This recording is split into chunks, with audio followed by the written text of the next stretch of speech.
Bonjour tout le monde, ça fait plaisir d'être avec vous et de partager quelques versets bibliques et quelques pensées avec vous ce matin ou le soir ou là où vous écoutez ce message.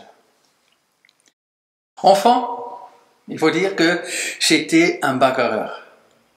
Je me rappelle encore une belle bataille à l'école maternelle. C'était la maîtresse qui a dû intervenir et j'ai passé la prochaine heure sur le banc de la honte. Ça s'appelait comme ça à l'époque. C'était un petit banc qui se trouvait dans un coin de l'école maternelle. C'était la première d'innombrables bagarres épiques qui ont suivi au fil des années. Ce n'était jamais par méchanceté ou par haine ou par vengeance. C'était seulement une façon de s'affirmer, de montrer qui est le plus fort. Une chose pareille, est-ce que c'est encore aujourd'hui possible? Je ne sais pas. Permettez-moi d'en douter. Je suis écœuré de devoir lire dans les journaux que la violence n'a plus de limite aujourd'hui. On sort le couteau, on tabasse, on frappe celui qui est à terre. Tout est prétexte pour démolir.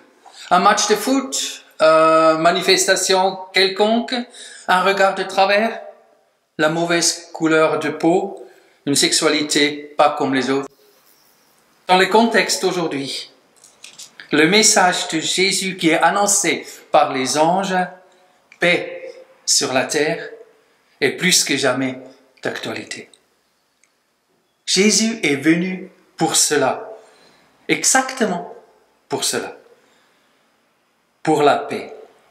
Jésus est le messager de la paix. L'Église est le messager de la paix. Mais même la paix qui vient de Dieu n'arrive pas sans conflit, sans souffrance et sans bataille. Et pour ça, ce que j'aimerais vous partager, c'est une bataille à ne pas éviter. Même si on ne sait pas faire mal à une mouche. Paul nous invite dans Éphésiens 6, le verset 10 à 17, de nous munir de notre armure. Écoutez plutôt. Pour conclure, puisez votre force dans le Seigneur et dans sa grande puissance. Revêtez-vous de l'armure de Dieu afin de pouvoir tenir ferme contre toutes les ruses du diable. Car nous n'avons pas à lutter contre des êtres de chair et de sang, mais contre les puissances, contre les autorités, contre les pouvoirs de ce monde des ténèbres et contre les esprits du mal dans le monde céleste. C'est pourquoi endossez l'armure que Dieu donne afin de pouvoir résister aux mauvais jours et tenir jusqu'au bout après avoir fait tout ce qui était possible. Tenez donc ferme. Ayez autour de la taille la vérité pour ceinture et revêtez-vous de la droiture en guise de cuirasse. Ayez pour chaussure à vos pieds la disponibilité à servir la bonne nouvelle de la paix. En toutes circonstances, saisissez-vous de la foi comme d'un bouclier avec lequel vous pouvez éteindre toutes les flèches enflammées du diable. Prenez le salut pour casque et l'épée de l'esprit, c'est-à-dire la parole de Dieu. Après 5 chapitres, denses et riches, Paul aimerait maintenant conclure sa lettre aux Éphésiens. Il a parlé de l'amour en action. Il nous encourage de progresser dans une foi authentique. Mais cette foi authentique, concrète, pratique, est le fruit d'un combat de tous les jours. Et pour réussir, il faut être équipé. C'est obligé. J'ai lu que pendant la Première Guerre mondiale, quand les Allemands étaient déjà on dit Feldgrau, c'est gris, les Français, eux, ils étaient encore en rouge et en bleu, presque de l'armée napoléonienne. Le résultat, ils se faisaient tirer comme des lapins. Pardon, l'expression. parce qu'ils n'étaient pas équipés pour le combat. Alors mon premier point, il ne faut pas se tromper d'armure. Les anciens, ceux qui connaissent parmi vous un peu la Bible, vous pensez tout de suite, ah voilà, David et Saül, bien entendu. 1 Samuel 17.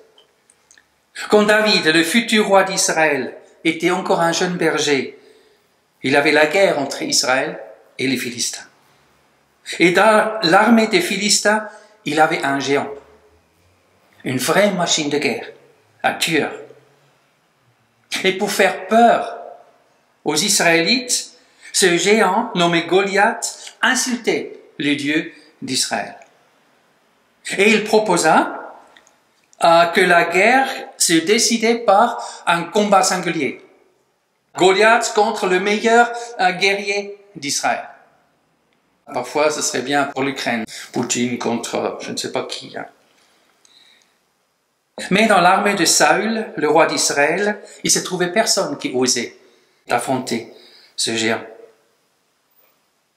Mais vous savez, quand le jeune David a entendu parler de Goliath et comment il a insulté Dieu et l'armée de Saül, lui, il était prêt. Il voulait combattre ce géant. Il voulait défendre l'honneur de Dieu et de l'armée de Saül. Et quand il a réussi à se présenter devant Saül, alors Saül voulait lui donner son armure. Et David l'a essayé, mais il n'arrivait même pas à bouger dans cette armure-là. Et finalement, voilà, il est allé comme il était, sans armure, avec le résultat que nous connaissons tous. Et là, je dis stop. Jean-Pierre, stop. Est-il vraiment allé sans armure? Qu'est-ce qu'il va dire quand il est face à face avec le monstre? Tu viens avec ton armure, avec tes armes, mais moi, je viens au nom de l'Éternel, le Seigneur des armées. Bien sûr que David a pris son armure, l'armure de Dieu. L'armure de Saül ne pouvait pas aider. Si nous combattons pour Dieu, les aides artificielles ne nous aident pas, bien au contraire. Nos propres forces, nos propres idées nous font seulement ralentir. L'armure d'Éphésiens 6 est une pièce unique. Verset 10. Pour conclure, puisez votre force dans le Seigneur et dans sa grande puissance. Vous savez, le David dans la Bible et nous aujourd'hui, nous utilisons tous la même armure. C'est l'armure de Dieu lui-même. Là, il faut lire Ésaïe 59, le verset 16 à 17. Écoutez bien. Il n'a trouvé, Dieu parle, hein? Ou ça parle de Dieu. Il n'a trouvé personne qui intercède. Il s'en est étonné. Alors son propre bras lui est venu en aide, et sa justice a été son soutien. Il se revêt de la justice comme d'une cuirasse. Il s'est mis sur la tête le casque du salut. En guise de tunique, il s'est drapé de la rétribution. Il s'est enveloppé d'une ardeur combative comme dans un manteau. Mais oui, même Dieu porte la même armure. C'est l'armure que portait David contre Goliath, Jésus contre le diable, et pourquoi pas toi et moi, pour tenir dans nos combats. Le secret dans tout ça, c'est la source. Hein? D'où prends-tu ta force? Paul sait pertinemment que si tu veux réussir par ta propre force, tout ce qu'il vient d'écrire dans les 5 premiers chapitres, c'est pour rien. Tu vas échouer. Alors, qu'est-ce qu'il veut dire concrètement quand il dit « Puisez votre force dans le Seigneur et dans sa grande puissance ». C'est rien d'autre, même si ça sent peut-être un peu banal, c'est rien d'autre que de passer du temps avec lui. Quand Jésus avait besoin de force pour le combat de sa vie, qu'est-ce qu'il a fait? Il est allé dans la présence de son Père. Il n'a pas de secret. La véritable force, la véritable puissance se trouve dans la petite pièce que tu fermes à clé où tu es seul avec ton Créateur. C'est là que ton armure est forgée, exactement à ta taille.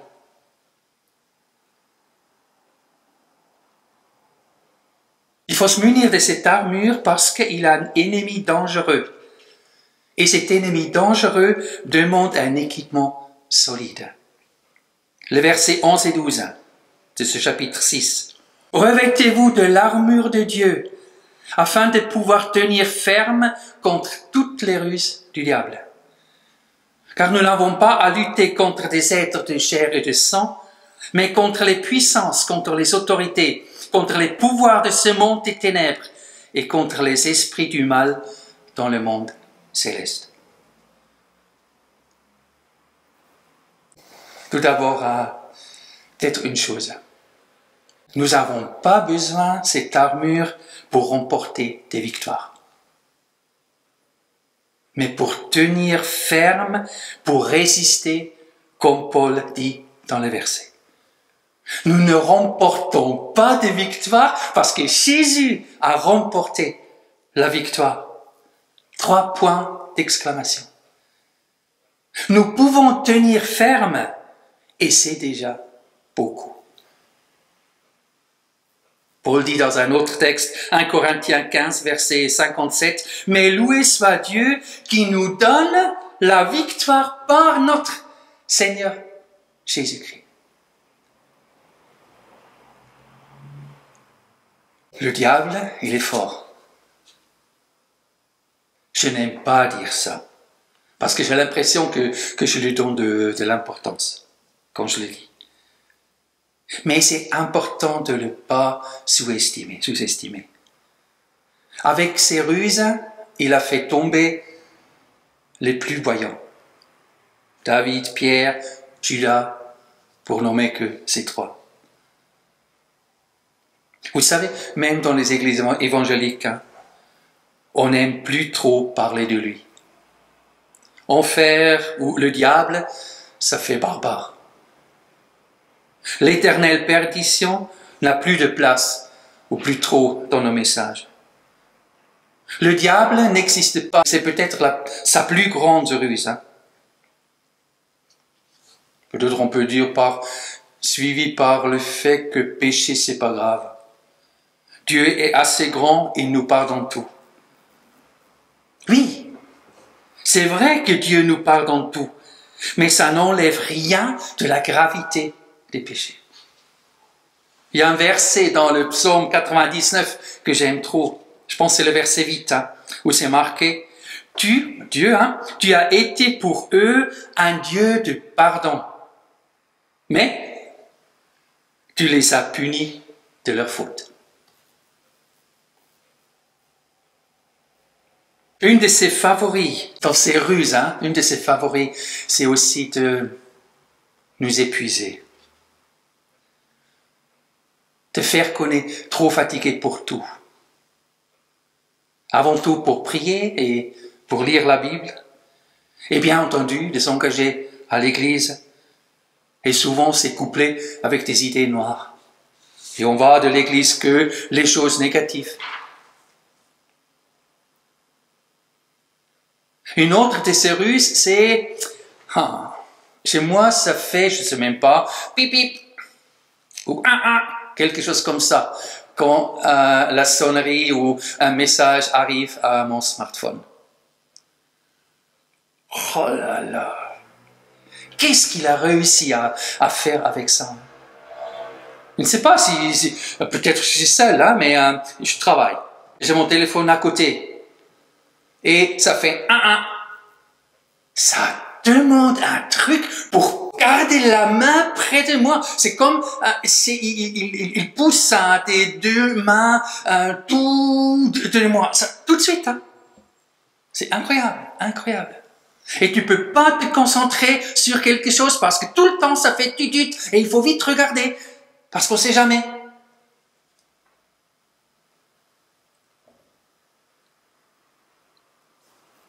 Vous savez, c'est pas pour rien que Paul dit, même s'il connaît rien de smartphone et rien de Internet et tout ça, c'est pas pour rien qu'il dit que nous savons combattre pas contre des hommes de chair et de sang, mais de véritables puissances.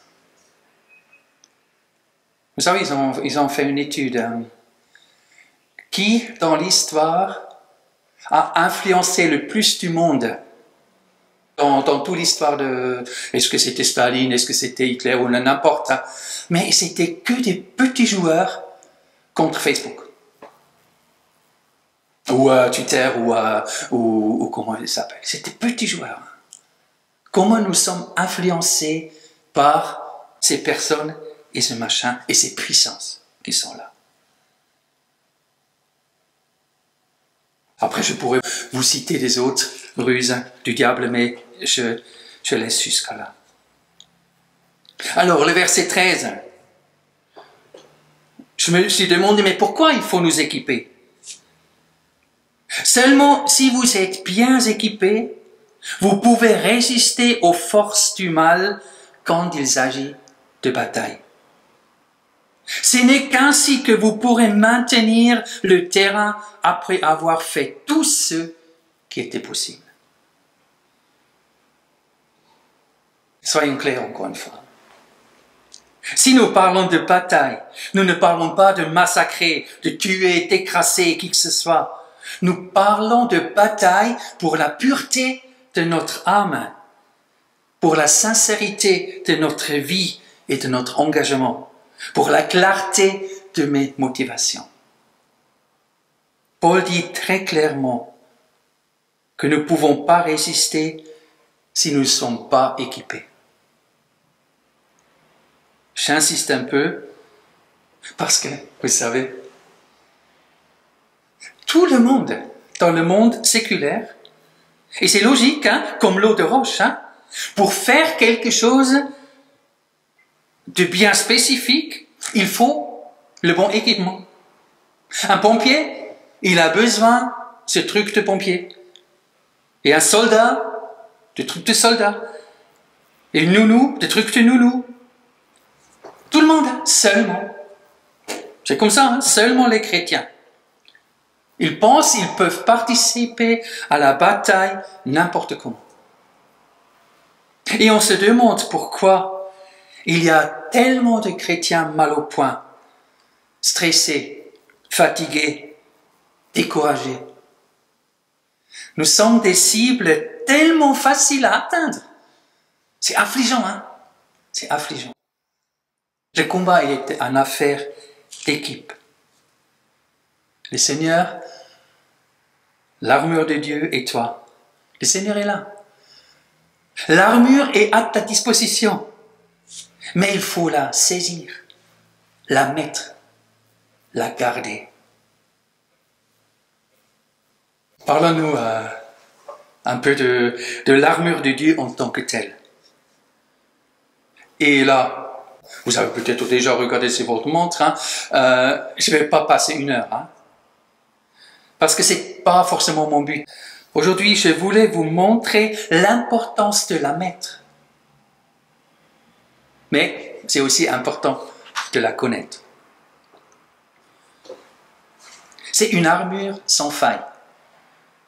Le verset 14 à 17, je vais vous lire encore une fois. Tenez donc ferme. Ayez, et là, pour tenir ferme, ayez autour de la taille la vérité pour ceinture. Et revêtez-vous de la droiture en guise de cuirasse. Ayez pour chaussure à vos pieds la disponibilité à servir la bonne nouvelle de la paix. En toutes circonstances, saisissez-vous de la foi comme d'un bouclier, avec lequel vous pourrez éteindre toutes les flèches enflammées du diable. Prenez le salut pour casque et l'épée de l'esprit, c'est-à-dire la parole de Dieu. Alors, vite fait, les différents éléments. Ayez autour de la taille la vérité pour ceinture. C'est pour maintenir.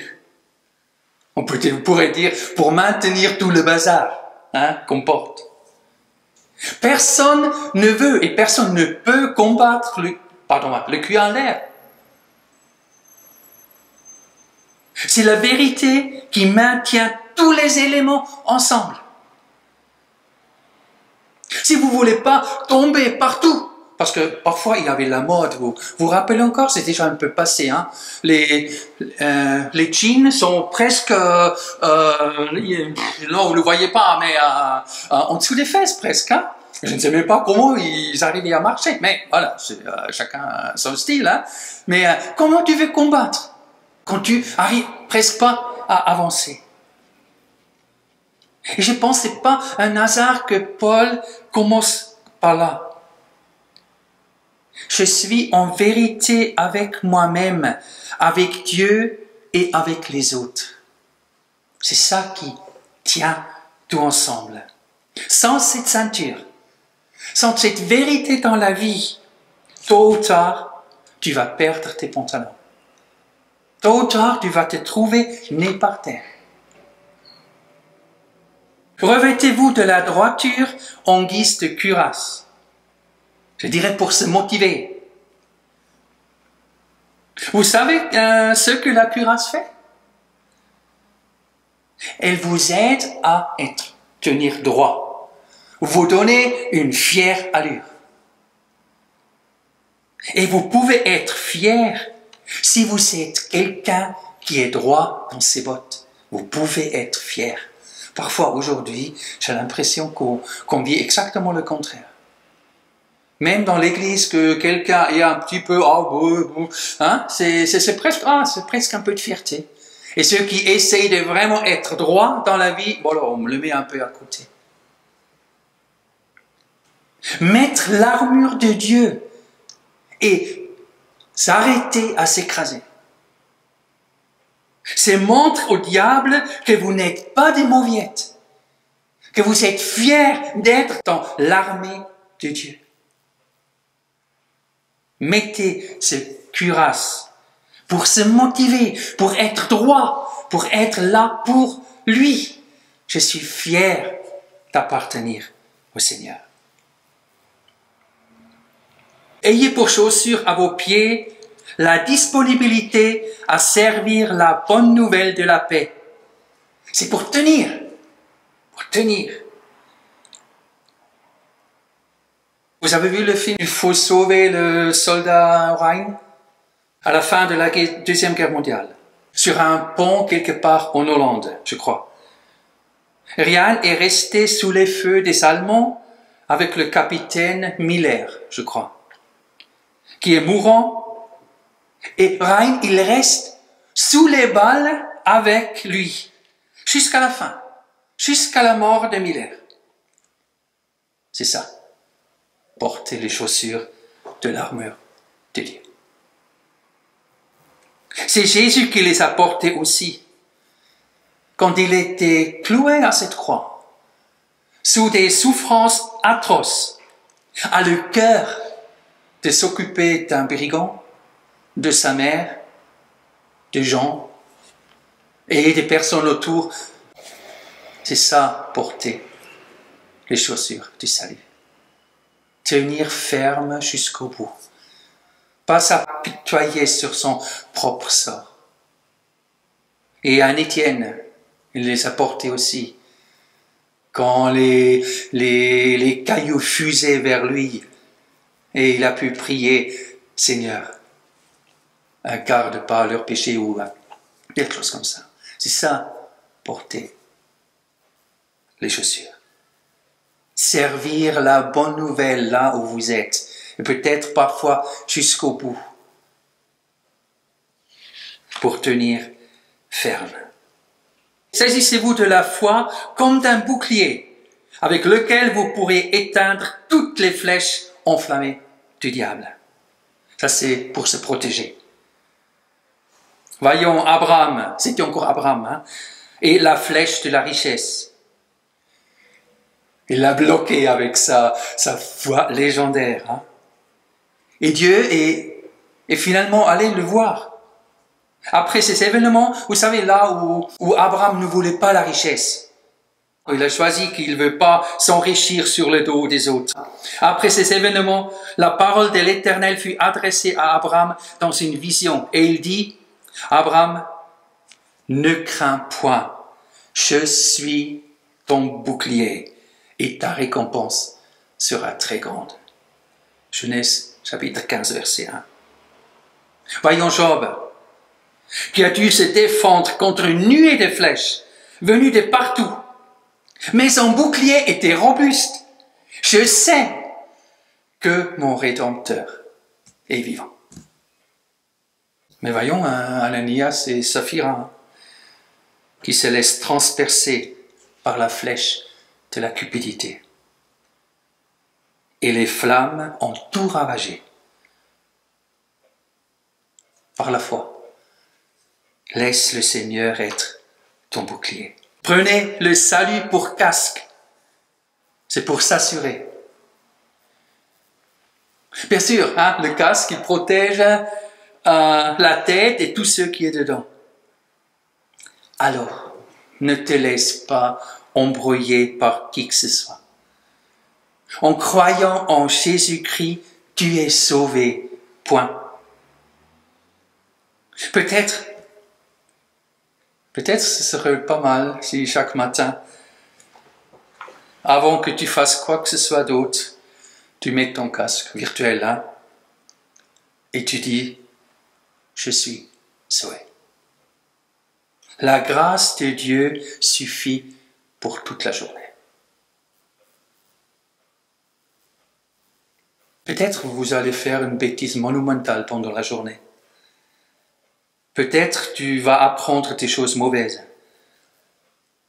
Peut-être tu vas rencontrer des personnes qui ne veulent pas simplement de bien.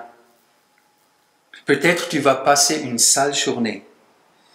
Mais je sais une chose, Jésus est ton sauveur. C'est ça, porter le casque du salut.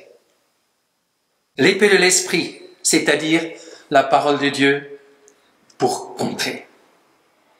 Après 5 pièces d'armure, plutôt pour se défendre, si on peut dire ça comme ça, enfin la pièce pour faire des dégâts. Ah voilà, maintenant c'est à nous. Hein. Comme dit la personne qui a écrit le livre aux Hébreux, chapitre 4, verset 12, car la parole de Dieu est vivante et efficace. Elle est plus tranchante que toute épée à double tranchant et pénétrant jusqu'au plus profond de l'être, jusqu'à atteindre âme et esprit, jointure et moelle. Elle juge les dispositions et les pensées du cœur. Oui, vous avez bien entendu. Cette épée de Dieu traverse, tranche tout. Une arme redoutable. Une arme qui même le diable craint comme la peste. Pendant la tentation, quand le diable a essayé de piéger Jésus, et chaque fois que Jésus a cité la parole de Dieu, le diable se retirait la queue entre les jambes. Qu'est-ce que je peux dire d'autre que de ne pas sous-estimer la puissance de la parole de Dieu? Et je vais conclure avec cette armure. Cette armure a un nom. Peut-être, je ne sais pas si vous connaissez, hein, mais à l'époque, au Moyen-Âge par exemple, les épées, ils avaient leur nom. Alors si je vous dis, vous réfléchissez 5 secondes là devant votre écran, hein, si je vous dis Durandal, Durandal c'est l'épée de qui?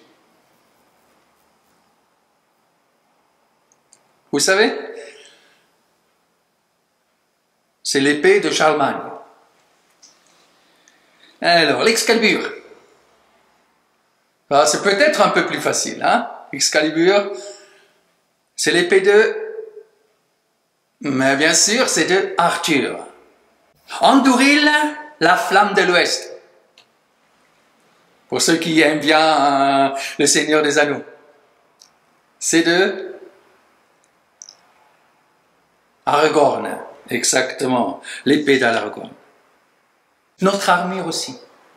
Ah non. Ah, au moins, moi, j'ai donné un nom. Et cette armure s'appelle, et c'est peut-être pas très cherché, Jésus-Christ. Je divague?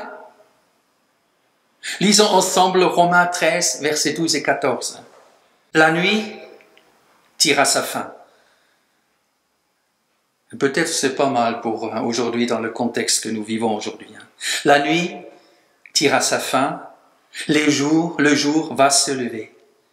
Débarrassons-nous de tout ce qui se fait dans les ténèbres et revêtons-nous de l'armure de la lumière. Revêtez-vous, maintenant c'est quoi l'armure de la lumière? Revêtez-vous du Seigneur Jésus-Christ. Et ne vous préoccupez pas de satisfaire les désirs de l'homme livré à lui-même. Revêtez-vous du Seigneur Jésus-Christ. Et pour ça, comment je peux terminer ce message sans regarder vers lui? C'est lui notre armure. C'est lui la vérité. C'est lui la droiture, la raison de servir, la foi, le salut. Et c'est sa parole. C'est en lui seul qui se trouve le salut. Dans le monde entier, Dieu n'a jamais donné le nom d'aucun autre homme par lequel nous devions être sauvés. Actes, chapitre 4, verset 12. Et je vous prie simplement de prendre ces versets pour cette semaine. Peut-être vous le lisez chaque matin, avant le petit-déj, vite pour vous. C'est en lui seul que se trouve le salut. Dans le monde entier, Dieu n'a jamais donné le nom d'aucun autre homme par lequel nous devons être sauvés. Alors, que le Seigneur vous aide à prendre cette armure chaque jour, de la porter, d'aller au combat avec cette armure. Pas pour écraser tout, mais pour rester fidèle à lui. Pas pour s'écraser, mais pour être fier de lui, de notre Seigneur Jésus-Christ, qui est notre Seigneur et notre Sauveur. Amen.